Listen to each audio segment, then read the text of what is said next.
advance with the current year sales. That means your sales will be increased in the current financial year.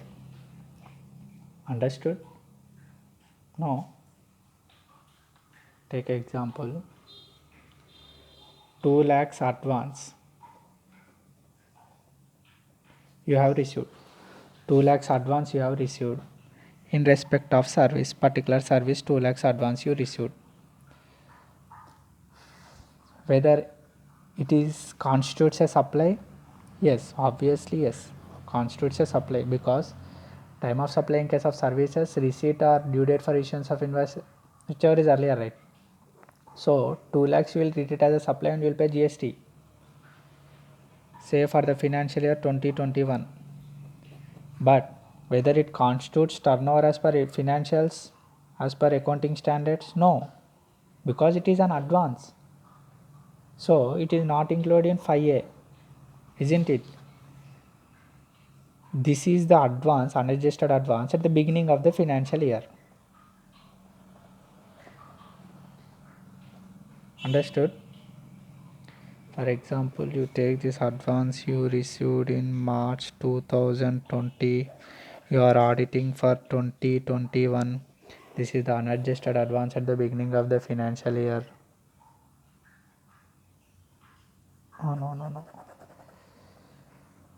This is the March 2021 unadjusted advances at the end of the financial year.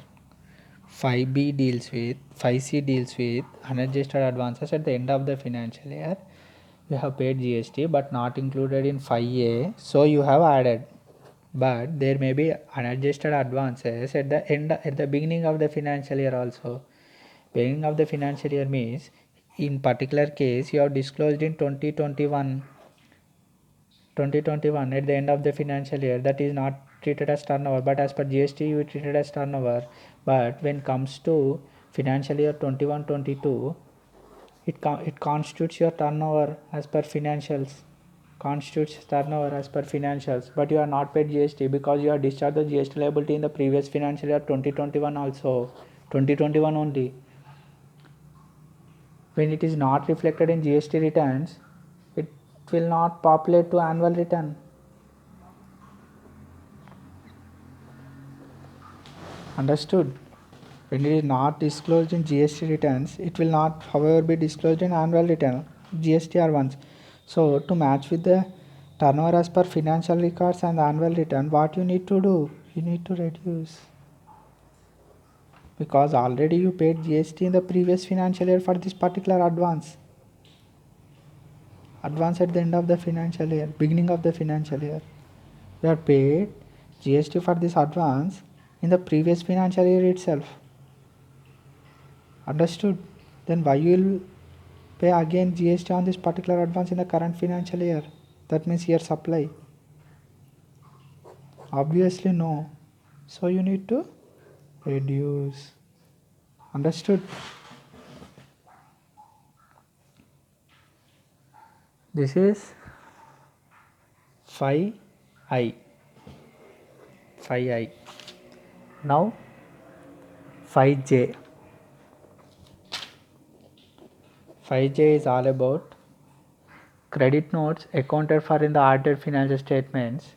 Means credit notes, that means there is a time limit for issuing a credit note, right? For the why there is a time limit means, you are making a supply. For increasing the supply you will issue debit note. For decreasing the supply you will issue credit note. For increasing means, however, government are getting revenue. Why there will be time limit for debit note? Obviously no.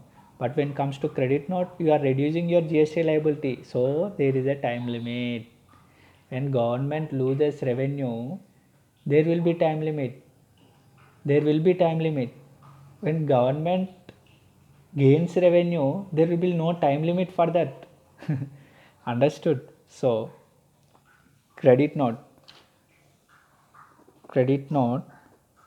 allowed under Income Tax Act. Means allowed under means, when you are maintaining books of accounts, you issued credit note. When you are maintaining books of accounts, you issued credit note. Okay, that means the particular party's liability will be reduced.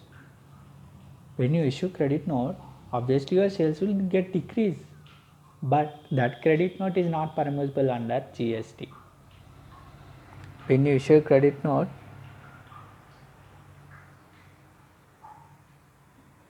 that is not permissible under GST. So you need to less.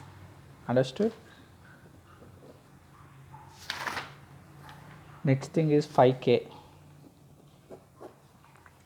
5K is all about adjustments on accounts on account of supply of goods to SEZ units. Because supply to SEZ units, you will not pay any GST, but it is included in the turnover in 5A, so you need to reduce it. And 5L, turnover during the composition period.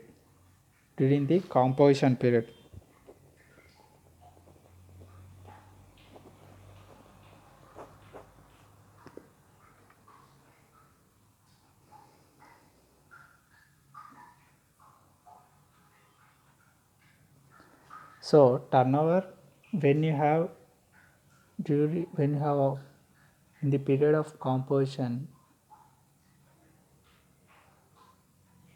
that you need to reduce.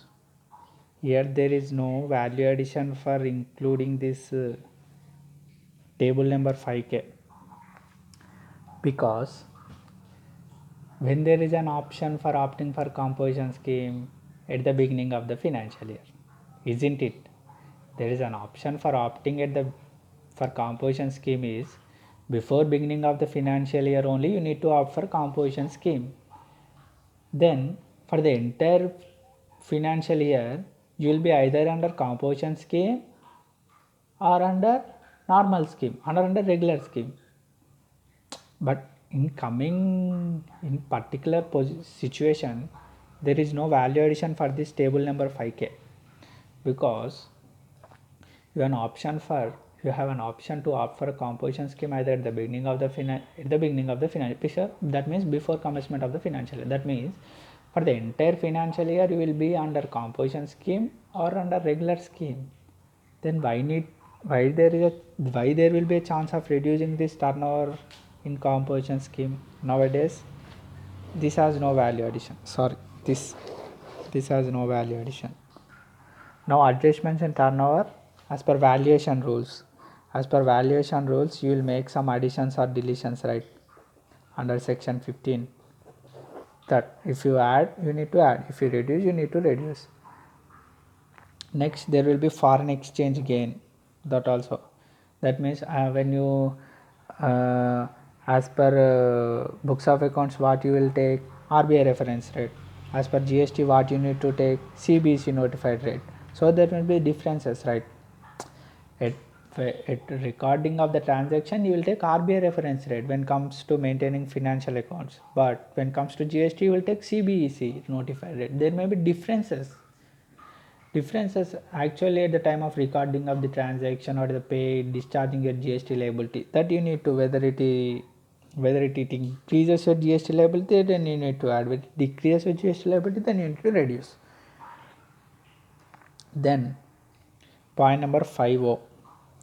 5O is not included in all these points. Adjustments which are not included in all these points will reflect in 5O. Now 5P. 5P is what? Turnover after adjusting all these. 5P. 5Q is what? Turnover as per annual return. For getting these only, all these headaches. 5A to 5Q. 5O. 5A to 5O is the adjustments. 5A is the turnover. Okay, 5B to 5O for matching this and 5Q and 5A. 5A and 5Q for matching this 5A and 5Q for reconciling this 5A and 5Q only, all these headaches. Understood? Now table number 5 is completed. We'll do a quick recap. What is this table number 5? Table number 5 is the reconciliation of gross turnover. Reconciliation, we'll take the next page. Table number 5 is reconciliation of gross turnover. Okay, reconciliation of gross turnover. We have A. A is what? Turnover, which are disclosed in audited financial statements. B. B is for unbilled revenue.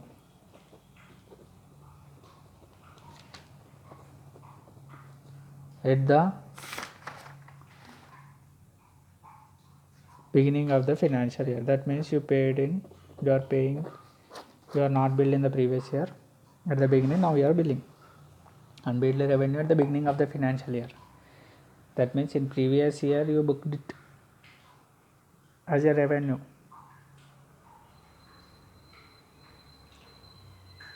But you are not paid GST. Now you are paying GST to match with financials and annual. You are paying GST here. We'll add 5C is the unadjusted advances at the end of the financial year. 5D is a deemed supply. 5E is the credit notes. You will less all this, you will add 5F trade discounts. You will add, means you reduce there, not permissible under GST. 5G turnover April to June. You will reduce H unbilled revenue there at the beginning, now here at the end. Beginning at end less. 5I unadjusted advances there end here beginning, there at here less. Okay. Next, credit notes. You allowed but not permissible. You need to reduce. Next, supply to SEZ, which you treated as turnover, but you will not pay GST. So you need to reduce. Under composition, no value addition under current situation. 5L, 5M valuation under section 15 adjustment. 5N, N for foreign exchange adjustment.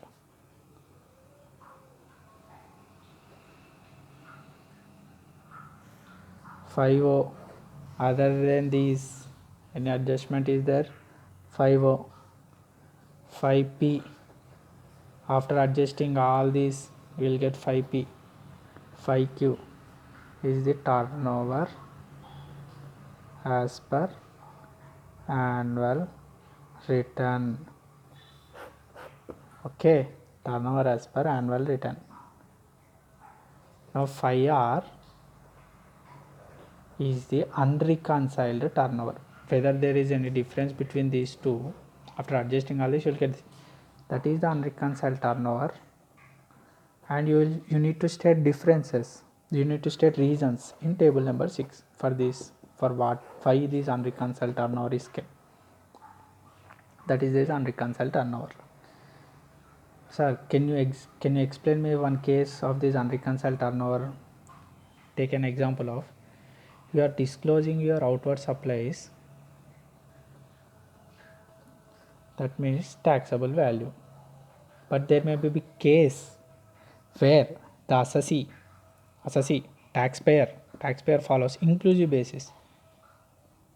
That means he records his sales inclusive of turnover, inclusive of tax basis. That means when comes to sales includes his tax. So there will be unreconciled turnover here, and you need to state reasons here. Okay.